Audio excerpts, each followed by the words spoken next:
Hey everyone, this will be a tutorial on how to set up replay buffer on OBS Studio. You can use OBS Streamlabs if you want. There is honestly no difference. There's just a little bit of UI difference. I can honestly set up some screenshots if you need help with that too. But at the moment I'll be showing you on OBS Studio because that's what I use personally. Jam has said it has Streamlabs OBS is much better for performance. So if you have trouble performance, maybe use Streamlabs OBS, but I will be showing OBS Studio for now.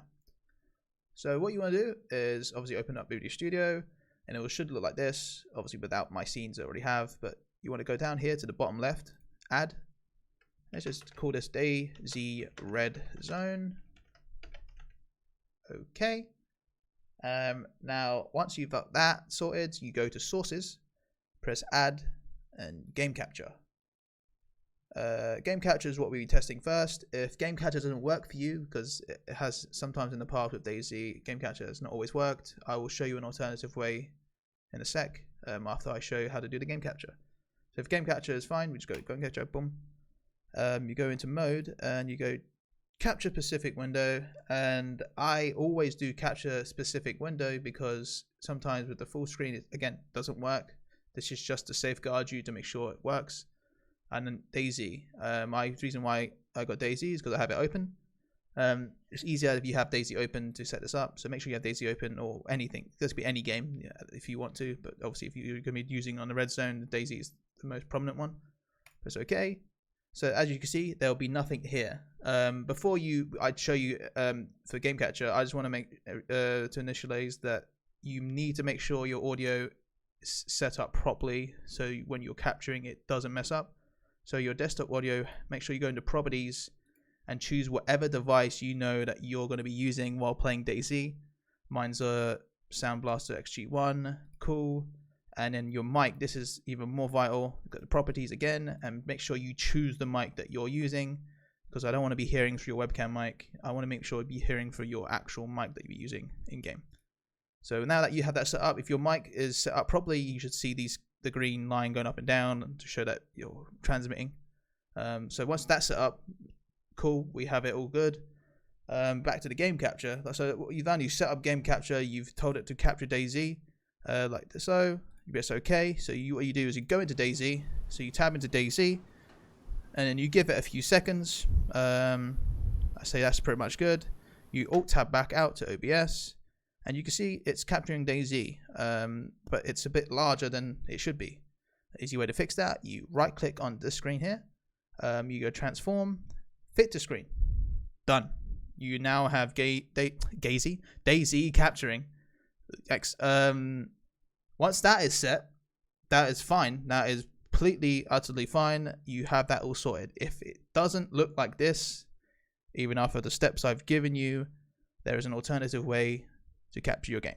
So I'm going to hide this for now.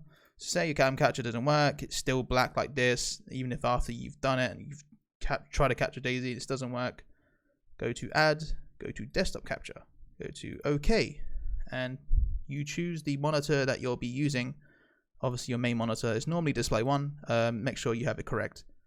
You want to press OK here again, and as you can see it's too large, so you want to go right click again, transform, fit to screen. So this is what you would do if you couldn't get game capture to work. You can choose to just do this way if you want to. There's no big deal. It's literally no difference really. Game capture may give you a little bit more smoother frame rate while you're recording it.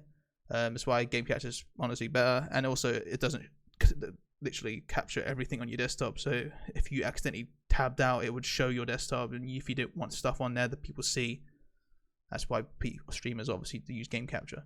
Game capture is there, honestly, its purpose is just to capture the game. So if you want to use display capture only, cool. There's no threat to it. There's no downside to it. It's up to you. But I'm going to show you just with game capture, there is literally no difference. Honestly, for the next couple steps, I'm going to show you there's literally nothing different, and it's going to be the exact same. So if you couldn't follow me through with the game capture, carry on now with display capture, and it should be exactly the same. So you want to go to File, Settings, General, Stream, don't matter. You want to go to Output, and make sure the output mode's on Simple. Video bitrate, I do it 3000. It's the standard bitrate I've always used. If I was streaming, I would have it higher, but I don't particularly need it that high just to have a little short clip of something that I want to use as evidence. As long as it's not below 1500, you're good, because below 1500 it starts getting very potato quality, and in a game like DayZ, if you're running around and moving your camera a lot, it will be really pixelated, and we couldn't really see. We can't use something that we can't see. So make sure it's high enough so it's good.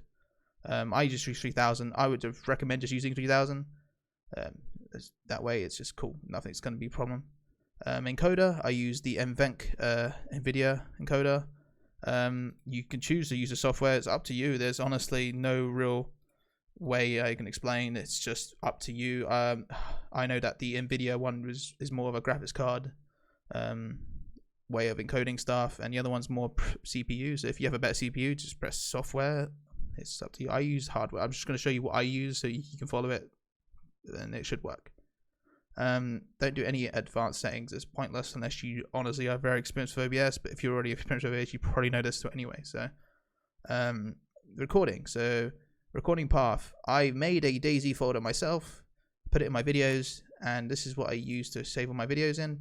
So once you've set up your DayZ folder in videos, you go to browse and you go to videos and click DayZ and select folder.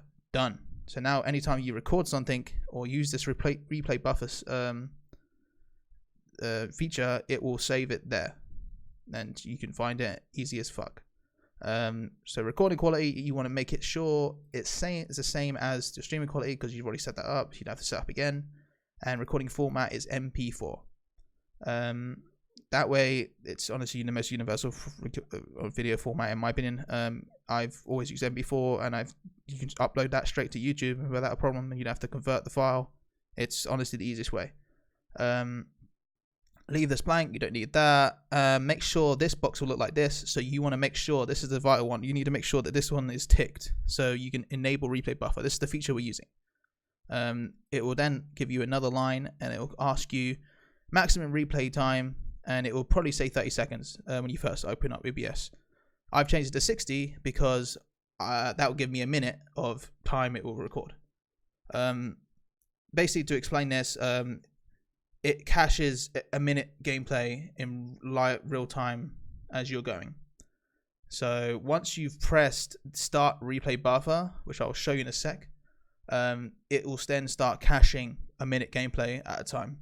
So every minute it will just be going boom, boom, boom, boom, and real time. And obviously you can increase that. It's up to you. Obviously the higher it is, the more it affects your PC performance. I just keep it at 60 because it's always worked for me. I've never had any problems for I never needed more than 60 seconds. Obviously, if you can provide more evidence, it's better. So if you feel like you want to do it a lot higher just to make sure and just make yourself feel better, great. Like, go ahead. That's up to you. 60 seconds for me is fine. So once you have that set up, press apply. And then what's next is you want to go to your hotkeys, and you want to make sure that your replay buffer has a keybind to it, set to it. So once you click into this box, any key you now press on your keyboard, it will now become the keybind for the replay buffer. I have it on as my minus sign on my numpad. So that's easy. It's in the top right corner of my keyboard. I just press it anytime I want to record or get the save a replay. So once you've set that up, so you can literally set, as long as you don't obviously set it up as something that you will be using in game when you're playing DayZ, I would never recommend that, because every time you accidentally press it, it's going to save a replay, and eventually your hard drive is going to just fill up with all these 30-minute clips of just you accidentally pressing this button. So make sure it's something that's kind of out of the way, and you know you're not going to use, and you'll know it's there, and you can press it whenever you want. So once you've done that, you press apply. Okay. So now everything's set up. That is the setup for the replay buffer. To make sure it's activated and it starts working, you want to press start replay buffer. Bang. So when it says stop replay buffer, that means it's activated and it will be highlighted. It is now caching gameplay on OBS as we speak, and it will do it in 1 minute increments. Like so, if I go into DayZ right now, it should be doing it right now. It should have been doing it before. It'll just be a black screen. So I will show you right now. I'll go and press my minus key right now on my keyboard. Bang. I alt tab. I go now to my Daisy folder, and look, it's already done. It's literally already there. It will say 26 seconds because I pressed that start replay buffer 26 seconds ago. It didn't go through a full minute as we speak, and it will do it in one. So as you can see, it recorded my mic fine. So this is a good way to test as well, make sure everything's good. And yep, there you go, capturing the game. So now we're in the game, and it should move my mouse around. It should start working. It's good. That's literally the setup for replay buffer on OBS. It's that simple, and it's not hard at all. Sometimes you will come across some issues, like if you press the key behind it, sometimes it doesn't work. Honestly, what I would do is maybe press it twice. It's OBS issues. I can't explain it. Sometimes it just doesn't work. I've had a few issues sometimes, but it's normally 95% of the time. You're completely fine. But like I said, it's to safeguard for yourself, just for your own sanity. Just double press it. So press it twice. The exact same key bind. It might just save 2 of the same clip, which is fine. You just delete one if that's not a big deal. But yeah, that is how you set up replay buffer on OBS Studio. On Streamlabs, it should be exactly the same. The steps should be exactly the same. It will just look different because the UI is completely different to OBS Studio. I will post any screenshots if anything seems too crazy and there's anything different, but it should all be the same. Yeah, if you guys have any questions or have any problems with it, feel free to message me on Discord. I can get to them when I can. But yeah, I recommend everyone uses this. It's great. It doesn't really affect anyone, and it gives everyone peace of mind that they will constantly know they can give information and evidence on any reports they have. It honestly helps us as admins to clean up server. You can use it for bugs. You can use it for glitches, you could even use it to save roleplay that you're doing and you've loved and you want to, because say you've done something that's crazy and you're never going to see it again. Bang, just press that keybind and you have it saved on your PC and you can watch it back and just go through the memories. It's honestly great. I've always had it every time I play DayZ. Yeah, so I hope you guys use it. I hope you guys enjoyed or at least find this tutorial helpful. And I hope, I'll see you guys out in the red zone. Yeah, peace.